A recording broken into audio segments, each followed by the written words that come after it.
என்னங்க அம்மோ, நீங்க தவளைய முழுங்குற பாம்புன்னா உங்களை முழுங்குற கழுகு நம்ம வீட்டை சுத்தி பறக்குது. அத நாம பிடிக்கணும். உங்க மூளை எவ்வளவுதான் சாண பிடிச்சாலும் உங்க மண்டை மழுகி போச்சுங்க.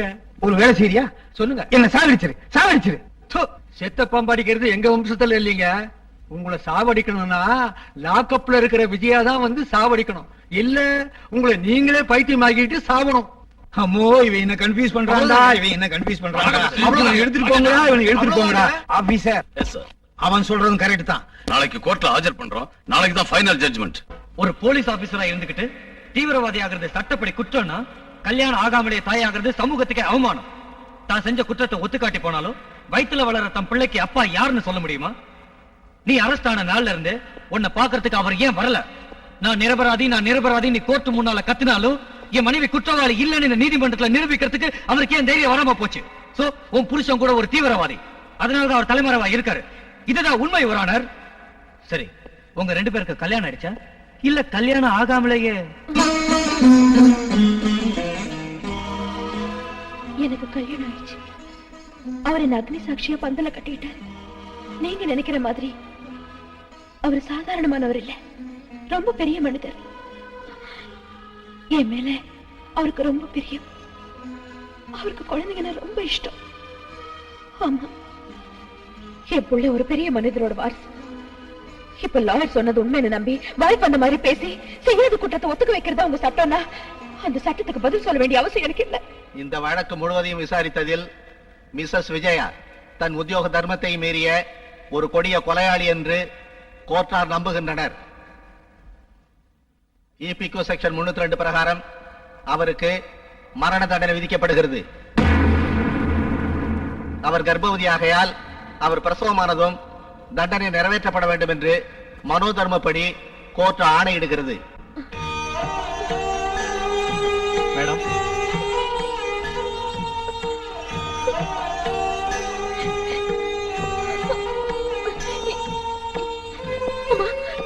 என் புள்ள அனாதை இல்லப்பா. வாங்க. என்னங்க, என் புள்ள அனாதை இல்லைங்க. என் புள்ள அனாதை இல்லை. நான் யார்கிட்ட சொல்றது? இதை நான் யார்கிட்ட சொல்றது? என் புள்ள அனாதை இல்லை.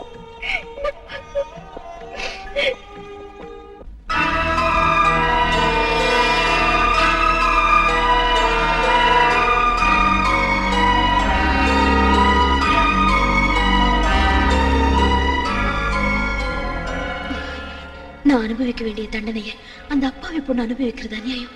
சட்டம் தோத்து போனாலும் பரவாயில்ல, ஆனா நீதி தோத்து போக கூடாது. தோத்து போகவே கூடாது. ஓய் அக்கா, சின்ன புள்ள செவத்துல கண்ணா பின்னான்னு கிரிக்கின மாதிரி உன் மருமவன் நடவடிக்கையை பார்த்தா எனக்கு என்னமோ சந்தேகமா இருக்கு. கரெக்ட். நாம சந்தேகப்பட்டு என்ன ஆகுறது? அவன் நம்பணும் இல்ல. பூச்சி கத்திரிக்கால இருக்கிற புழுவும் யாராவோட சேர்ந்து வருபட்டுச்சுங்கிற கதையா இந்த பொண்ண அவன் நம்புற மாதிரி நம்ம புடிச்சு காமிக்கணும். நான் அந்த வேலையை பண்றேன். நில்லு.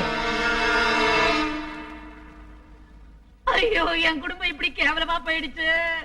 என் மருமக இப்படி செஞ்சுட்டு இருந்தா நான் இந்த தெருவுல எப்படி தலை நிமிர்ந்து நடக்கிறது? போதுமா? ரயில்ல விழுந்து சாவு. ஓ எக்கோ, கூத்தாண்டவர் கோயில என்ன சமாதி வச்சுட்டு அதுக்கப்புறம் நீ சாவு. எங்க அக்கா நீ போனதும் இது எனக்கு வாழ்க்கையே வேண்டாம். வாய் மூடுங்க. இப்ப என்ன நடந்துச்சு? நீ கத்துறீங்க. என்ன நடக்கணுமா? நடந்தது போதும். என் புள்ள இனி கஷ்டப்படக்கூடாது. அவனுக்கு என் தம்பி பொண்ண உடனே கட்டி வச்சிடுறேன். ஜென்மத்தோட பிறந்தது சிறப்பால் அடிச்சன போவாதுன்னு நடந்தது போதாதானே? போதும், நிறுத்து. உங்களுக்கு தான் பேச தெரியும்னு நினைக்கிறீங்களா? எனக்கு பேச தெரியாதுன்னு நினைக்கிறீங்களா? நான் வாய் திறந்தா அதிகமா பேசுறது நீதான். நானும் பார்த்ததுனாலதான் கேக்குறேன். நீ செஞ்சதுக்கு இப்ப என்ன பதில் சொல்ற? அம்மா, இன்னைக்கு நான் ஒரு முடிவுக்கு வந்துட்டேன்.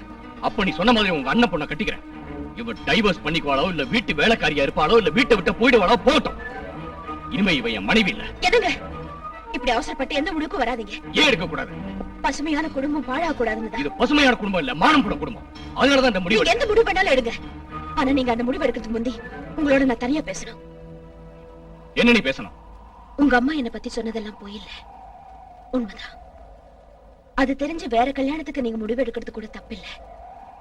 நிஜமா நான் உங்க மனைவி சாந்தியா இருந்தா நான் உங்க மனைவி இல்ல, டிபிஐ ஆபீசர் விஜயா. எனக்காக இவ்வளவு செஞ்ச சாந்தி வாழ்வு என்னால கெட்டு போறதையும் அழிஞ்சு போறதையும் நான் சகிக்க முடியாது. அதனாலதான் இந்த உண்மை உங்களுக்கு சொல்றேன். மிஸ் விஜயா, இந்த உண்மை சாந்தி கர்ப்பம் தெரிஞ்ச அன்னைக்கு நீங்க போலீஸ் ஸ்டேஷனுக்கு போய் அவளை சந்திச்ச போய் நான் சந்தேகப்பட்டேன். மனைவிங்கிற முறையில நீங்க என்ன விட்டு விலகின போவே நான் உங்களை புரிஞ்சுக்கிட்டேன். கோர்ட்ல சாந்தி படுற வேதனையும் துன்பத்தையும் பார்த்து அதை உறுதிப்படுத்திக்கிட்டேன். இந்த உண்மையை உங்க வாயால சொல்ல வைக்கணுங்கிறதுக்காகத்தான் நான் உங்ககிட்ட அவ்வளவு கடுமையா பேசினேன். 2 பெண்கள் சேர்ந்து இவ்வளவு தைரியமா உறுதியா முடிவெடுக்கும் பொழுது ஒரு போலீஸ் ஆபீசரான என்கிட்ட ஏன் சொல்லல? Are you doubting about my sincerity? என் மனைவி சாந்தி ஒரு அப்பாவின்னு நினைச்சிட்டு இருந்தேன். ஆனா அந்த அப்பாவித்தனத்துல கூட இவ்வளவு தைரியமும் தியாகமும் இருக்குன்னு இன்னைக்கு தான் புரிஞ்சுக்கிட்டேன். நான் அவ புருஷன் சொல்லிக்கிறதுல பெருமைப்படுறேன். மிஸ்டர் அசோக், ஒரு உதவி செய்யுங்க. எனக்கு பதிலா சாந்தி தண்டனை அனுபவிக்கிறது அநியாயம். உண்மையை நீங்க புரிஞ்சுக்கிட்டீங்க.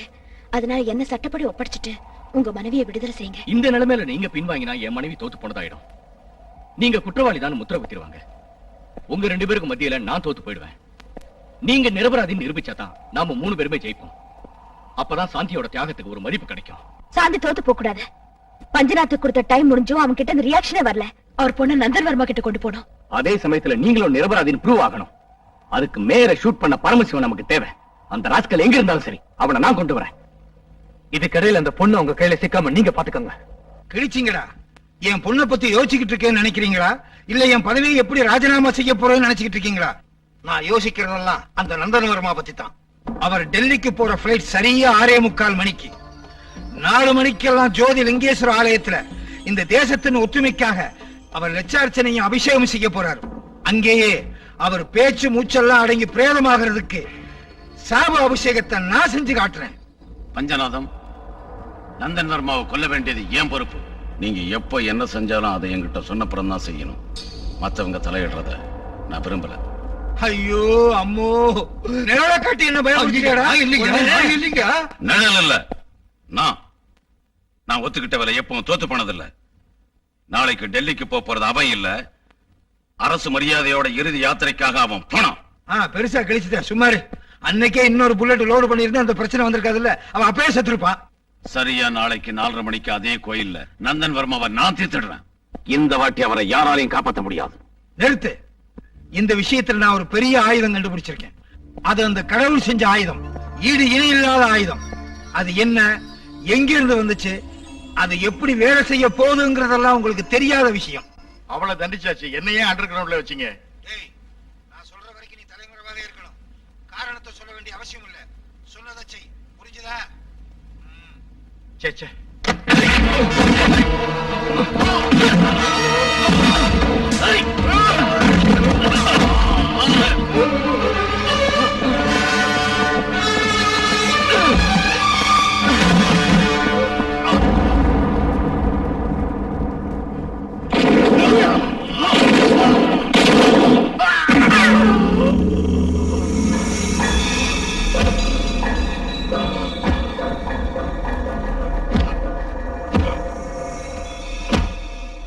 உங்க அப்பாவுக்கு நான் கொடுத்த 24 hours முடிஞ்சு போனாலும் அவர் என்ன பத்தி கவலைப்படாம சரண்டர் ஆகாம இருக்காருன்னா, நீ போனாலும் அவருக்கு பதவிதான் முக்கியம் போல இருக்கு. வாராஜி, நந்தன் வர்மா கிட்ட போய் நடந்ததெல்லாம் சொல்லுவோம்.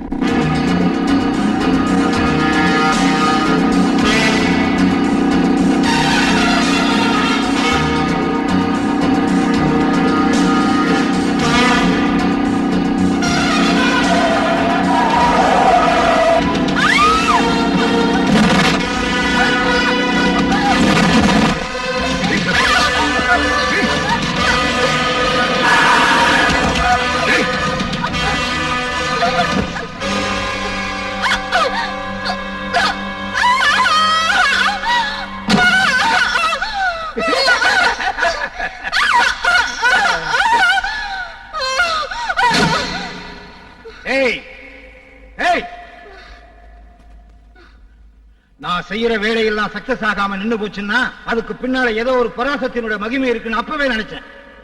பாரு, நீ ஆடுற நாடகம்லாம் எனக்கு தெரியாது நினைச்சியா? நான் சாணக்கியனும் இல்ல, ஹிட்லரும் இல்ல, அரசியல் ரவுடி பொறுக்கி. உன் நாடகத்தினுடைய கடைசி சீனை என் நாடகத்தினுடைய முதல் சீனை நடத்தி காட்டுறேன். பாரு. டேய்,